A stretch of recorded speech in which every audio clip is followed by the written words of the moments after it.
Can one act of kindness really change someone's entire life?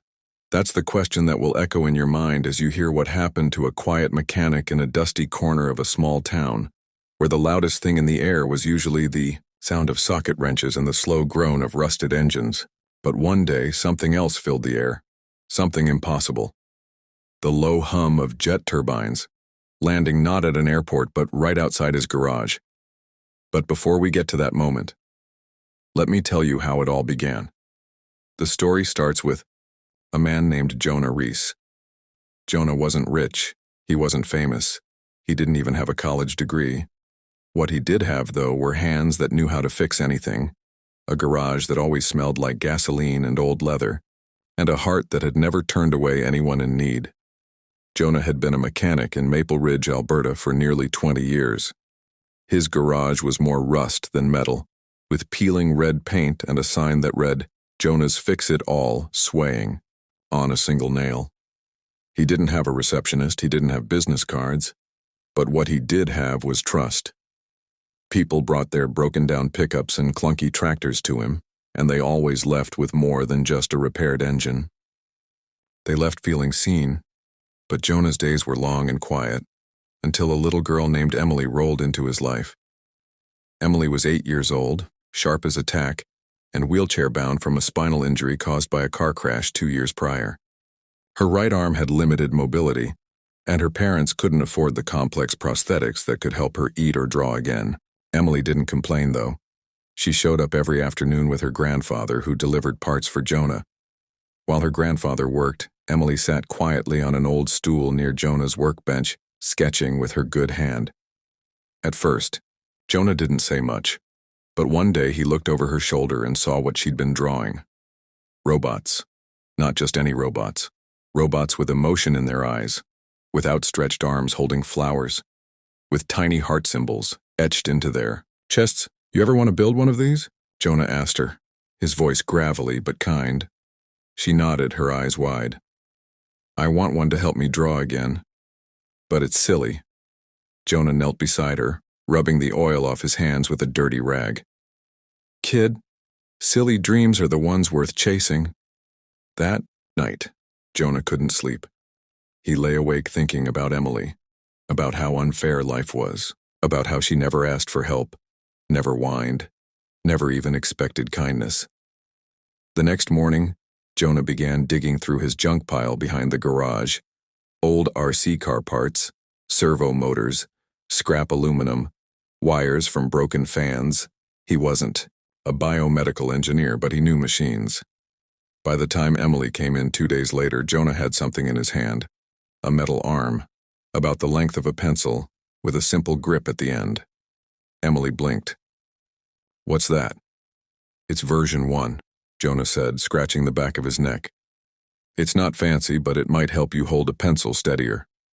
Her hand trembled as she reached for it. He gently helped her strap it on. She pressed a button and the little fingers twitched, her eyes welled with tears. "I can draw with this," she whispered. "Maybe not today, but soon." That was just the beginning. Over the next few weeks, Jonah worked after hours every night. Welding, soldering, sketching ideas on napkins. He studied YouTube videos on biomechanics, printed custom components on a borrowed 3D printer from the school down the road, and even learned a bit of programming. The device evolved, adding articulation, grip strength, and even a touch-sensitive pad to help Emily feel textures. But Jonah never told anyone, not even her parents. He just kept building, kept showing up. And Emily? She started to blossom. She could now hold a fork without assistance.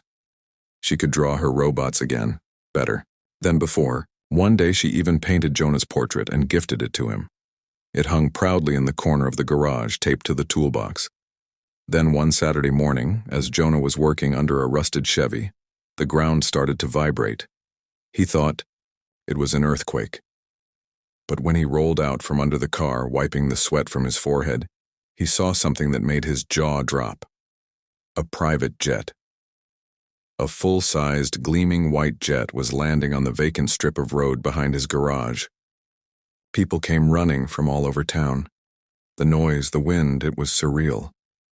The stairs lowered. A tall woman in a navy blue suit descended. She was followed by Emily. Jonah froze. The woman walked up and extended her hand. "Mr. Reese. I'm Valerie Hart. I'm Emily's mother." He blinked, confused. "But Emily's mom, she said she worked nights at the diner. That's her foster mother," Valerie said softly. "I'm her biological mother. I had to give her up after my husband died and I was diagnosed with cancer. I thought she'd be better off in care." She took a deep breath. "I beat the cancer. I've spent the last 6 months trying to reconnect with her. Last week I flew into town. I didn't know what to expect. I didn't know if she'd even want to see me."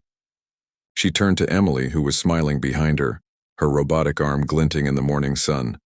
"But instead," Valerie said, "she told me about a man, a kind man with grease-stained hands and a heart made of gold, who built her something no money could buy, who gave her back her dignity." Jonah's throat tightened. "I didn't do it for any thanks." "I know," she said. "That's what makes it extraordinary." Then she handed him a letter. Inside was an offer, a full scholarship, to an advanced robotics program, state-of-the-art equipment, a new workshop, full funding from her tech foundation, all under one condition. "That you keep building, Mr. Reese," she said, "because the world needs more people like you." Jonah looked over at Emily, who gave him a shy wave. Can you imagine how he felt? From fixing flat tires and lawnmowers to changing a girl's future. From solitude to global purpose. That's what kindness does. It doesn't ask for anything. It just gives. And sometimes, just sometimes, it gets something beautiful in return. Jonah accepted the offer. But he didn't leave town. He turned his garage into a community workshop for kids like Emily. They came from all over. Kids with disabilities. Kids who were bullied. Kids who just needed someone to believe in them.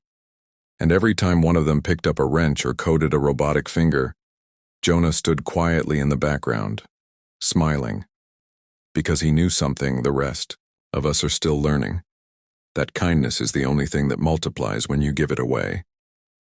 So, what would you do if your hands could change someone's life? Because maybe they can. If this story moved you, give it a like and tell us in the comments, what's the kindest thing someone ever did for you? Or, what act of kindness will you offer next? And don't forget to subscribe and hit the bell, because the next story, it might just change the way you see the world.